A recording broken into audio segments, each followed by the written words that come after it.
na, ilalagay natin si oregano, sila laurel, si cloves, lalagay na natin yan. Lahat yan pampalasa ng palasa. Ayan.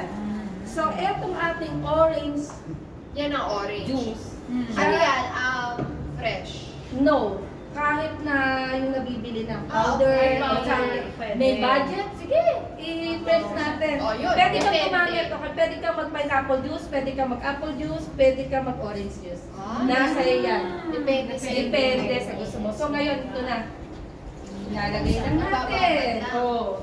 Tapos, pakukuluan natin ng 2 oras. Pagkakulo, slow cooking na. Tapos, hindi pwedeng hindi mo siya gagalawin ha. Habang kumukulo siya, para magpantay, iikot mo siya. Yun ang kagandahan kung bakit may net. Madali hindi siya nadudurog.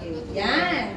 And syempre, kailangan may finish product na tayo. Ay, okay. Diba? So, Oo.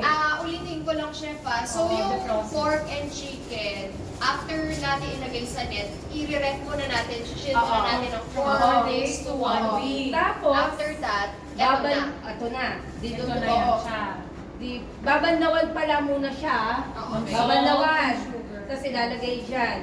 Yun. Oo. Pagkalagay dyan, hindi na po kayo... Siya bakit parang pagkabanlaw na ito, niluto natin, hindi tayo naglagay ng toyo o asin. Maalat na po kasi siya. Oo. Dahil yung puree na Lalo dun ginamit natin, In-inject meron na. na. Ano sa Exactly. in-inject na mga Oo, meron na yung matamis na siya. So tama na yung tamis at yung alat na nilagay na. Masusobrahan na. Exactly. So, after that, Yan. Aba, syempre, ito na.